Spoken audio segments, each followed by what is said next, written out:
Right now, someone weaker than you is winning. Why? Because they look more certain. They speak without hesitation. They act like they deserve everything. And the world believes them. Meanwhile, you hesitate. You overthink. You wait for the right moment, the right words, the right feeling. And as you wait, someone else takes what could have been yours. Confidence isn't a trait, it's a weapon. And if you don't carry it, someone else will use it against you. Machiavelli knew this centuries ago. The bold get ahead, even if they lack the skill. The hesitant stay behind, no matter how brilliant they are. Because power doesn't belong to the best. It belongs to the most certain. This video is a turning point. Not for motivation, not for comfort, but for control. You'll learn how to erase hesitation, speak like a ruler, and move like a man who expects to be obeyed. Watch closely, because from here on, your weakness will no longer be tolerated. It will be replaced. You weren't born weak. You were made that way. By repetition, by reward, by rules. Trained to obey, trained to seek approval, trained to ask, "Is this okay?" What lives inside you right now is not a man. It's a servant, conditioned to please, programmed to submit. A loyal dog who flinches at judgment and waits for permission. That voice in your head, the one that hesitates, that overthinks, that apologizes before speaking. That's not you. That's the inner servant. And if you don't kill him, you will never be free. Machiavelli didn't whisper. He commanded. He didn't wait to be understood. He acted and let others catch up. He didn't ask for power. He seized it because he knew those who ask don't deserve. Your transformation starts with inversion. Every time you want to shrink, expand. Every time you want to explain, pause. Every time you want to apologize, stare. Because dangerous confidence doesn't come from feeling ready. It comes from doing what the inner servant would never dare. You walk faster. You take up space. You stop nodding. You stop softening your tone. You speak like your words are decisions, not suggestions. Confidence isn't a mindset. It's an identity. And that identity is forged in defiance, not against the world, but against the version of you that still wants to serve. So here's your first rule. If it makes you small, kill it. A thought, a habit, a person, kill it. If it makes you hesitate, confront it. If it makes you weak, deny it. If it tries to be liked, laugh at it. The world will tell you to be kind, polite, and nice. But here's the Machiavellian truth. Nice men are tools. They get used, discarded, replaced. Powerful men aren't nice. They're precise, measured, controlled, calculated. And it starts by slaughtering that little voice inside you that still begs to be accepted. You don't need permission. You don't need validation. You need only one thing: the willingness to become feared, not by others, but by your former self. Because once you kill the servant, the ruler awakens. Powerful men don't arrive loudly. They arrive with presence, not through their voice, but through their silence, their stillness, their stare. You don't need to be known. You don't need to be liked. You just need the atmosphere to shift the moment you enter. That's how a man moves when he owns the room. Not because he's been told he does, but because he behaves like he always has. Machiavelli understood this in the royal courts. The ones who ruled weren't always the kings. Sometimes it was the man in the corner who barely spoke. But when he did, the entire court leaned in. Silence is control. You think talking makes you dominant. It doesn't. It makes you predictable. The quiet man is the threat, because no one knows what he's thinking. When you walk into a room, You don't look for permission. You don't glance around for approval. You observe. You absorb. You let the others rush to prove themselves while you calculate.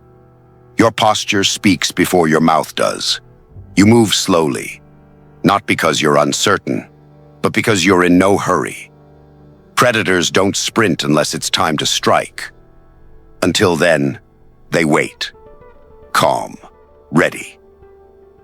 Most people don't even realize how fast they move, how fast they talk, how often they interrupt. Because they're trying to impress. Because they're still beneath someone else's judgment. But when you walk in like you own the room, you don't speak to impress. You speak to decide. Every sentence carries finality. Every word sounds like a conclusion. People start to listen differently. They don't challenge you. They calibrate themselves to you. And when others speak, you wait. You let them go first. You let them reveal their hunger, their insecurity, their weakness. Because the one who talks first usually gives away what they fear. And once you know that, you can bend them at will. You don't chase energy. You create gravity. Because confidence at this level is not about being liked. It's about making others question their own position just by standing near you. So you carry yourself like you've already won. Not arrogantly, but like someone who doesn't compete, because he's already chosen himself. If they respect you, good. If they don't, better. Because indifference to approval is the final form of power. And if the room wasn't yours when you entered, by the time you leave, they'll remember it like it was, not because you demanded it, but because you didn't have to. Words are not just sounds. They are weapons. And most men speak as if they're asking for permission to exist. You can spot them instantly. The rising tone at the end of every sentence. The nervous laughter. The endless, I think, maybe, I'm not sure, but... They speak as if they're apologizing for taking up space. That is not speech. That is self-sabotage. Machiavelli knew the truth. Power is not always in what you say, but how you say it. And when you speak like you cannot be denied, people don't analyze your words. They submit to the weight of your certainty. Because here's the game. People are not logical. They're emotional. They don't follow truth. They follow conviction. If you sound sure, they assume you are right. If you hesitate, they assume you're not worth listening to. So what does a Machiavellian voice sound like? It's slow, calm, final. You speak as if your words are not open for debate, as if each sentence is a decree. You speak like someone who already expects to be obeyed. It doesn't matter if you're in a room full of experts. If you sound like a decision, they'll defer. That's the first rule. Sound like the end, not the beginning. And here's what most will never tell you. You don't need to speak often to be respected.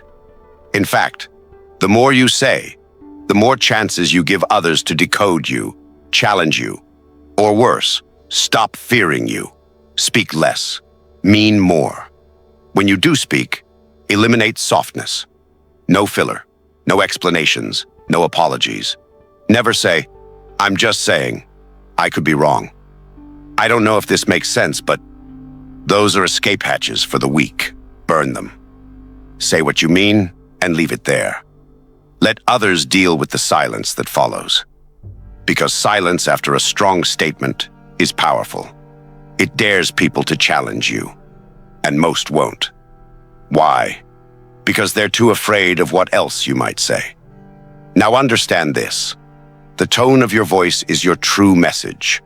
The words are the surface, but your tone, your calm, grounded, deliberate tone, tells people exactly where you stand in the hierarchy. You want to rise? Lower your pitch, slow your tempo, remove the nervous energy. Sound like someone who has nothing to prove and everything under control. sound like a man who's already made up his mind and expects the world to catch up. You don't win conversations by being louder. You win them by speaking in a way that makes people feel your words aren't suggestions, they're facts. This is how rulers speak, how generals speak, how kings in exile speak before they take their thrones back.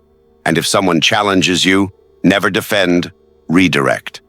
Don't argue, don't explain, don't justify. Just say, I disagree, or better, that's incorrect. And then move on, because when you refuse to debate, you signal something terrifying, that your reality is not up for negotiation. That's how you control a room without ever raising your voice. Because confidence isn't volume, it's gravity. It's the invisible weight behind your words, the assumption that when you speak, others should listen. When you speak, the room should feel it, not through noise, not through arrogance, but through unshakable certainty. You're not trying to be right. You're speaking like someone who can't be wrong. You're not trying to be heard. You're speaking like someone who doesn't care if you agree, because you will eventually. That's power. And from this point forward, it's how you speak, or you stay silent. Confidence without control is decoration. You can walk tall, speak well, move with authority. But if someone can still trigger you with a sentence, you are not powerful. You are exposed. This is where most men fail. They master presence. They master speech. But their emotions still belong to everyone else. A whisper of disrespect, and they react. A compliment, and they soften. A silence, and they spiral. You are not free until you master the invisible war, the one inside your own mind. And that begins by rewiring your identity. Machiavelli understood this in the courts of power. He didn't fear enemies. He feared dependency, emotional or otherwise. He didn't trust affection. He trusted control. Because once people know what moves you, they know where to press. And once they know where to press, you're not dangerous anymore. You're manageable. And manageable men are discarded the moment they lose usefulness. So here's the transformation. You stop being the man who reacts, and you become the man who calculates. Someone insults you, you don't explain. You observe. You extract data. What are they trying to get from you? What are they hiding behind the insult? Someone praises you? You don't melt. You analyze. Why are they complimenting you now? What do they want? Someone ignores you? You don't panic. You become even colder. Silence becomes your weapon, not your wound. This is what it means to become psychologically unreachable, not emotionless, but unshakable. You feel everything, but you act on nothing unless it serves your outcome. When someone tests you, you don't lash out. You show no visible discomfort. Why? Because your mind is not a public space. It is a fortress, and you decide who enters. That's how you stop being manipulated. Most men are so easy to control, it's laughable. Tell them they're not good enough. They'll over-explain. Tell them they're amazing. They'll chase you. Pull away from them emotionally, and they'll beg to reconnect. This is not power. This is programming. And until you break the code, you will always be someone else's tool. So how do you rewire? You kill the need to be understood. That's the root virus. The desire to explain yourself, to be seen, to be validated. It's what makes you controllable. Burn it. You don't exist to be understood. You exist to move the world around you, strategically, surgically, silently. You kill the fear of rejection. Because the Machiavellian mind doesn't chase acceptance. It controls access. You don't want to be invited in. You want people to wonder what happens when they're no longer allowed near you. And you kill the habit of reacting emotionally. Emotions are real, but irrelevant unless weaponized. You're angry?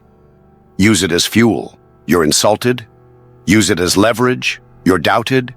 Use it as silence, and let results speak later. This is how powerful men are built.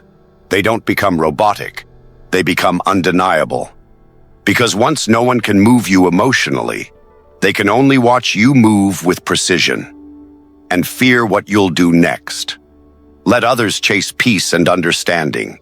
You chase clarity and control, because the world doesn't care how you feel. It only responds to what you project. Certainty, direction, gravity. And when your identity becomes unshakable, you become dangerous. Not because you're violent, not because you're loud, but because you're unreachable. The people around you will try. They'll test you. They'll praise you. They'll ignore you. They'll tempt you. But nothing works. You stay the same, cold, calm, calculated. And in time, they stop trying to manipulate you because they realize something terrifying. You are the one person they cannot move. This is the final transformation. Not posture, not speech, not appearance, but identity. You are no longer shaped by others. You shape the room. You shape the rules. You shape the outcome. You don't need to be understood. You don't need to be accepted. You don't need anything from anyone. Because now, you belong to no one. And that is what makes you untouchable. Rejection feels like a wound to the weak. To the powerful, it's a signal, a gift, a message from the world saying, you were too available, too obvious, too desperate. Good. Now you know what needs to be destroyed. Understand this. Rejection is not personal. It's positional. People reject what they believe they can survive without. So if they said no to you, it means they believe they lost nothing. That's not an insult. That's intel. Now you know where they stand and where you stand. Which means you can now position yourself to strike back later, when they're weak and you're untouchable. Step 1. Never appear affected. The moment you show pain, they win. It's not even about them.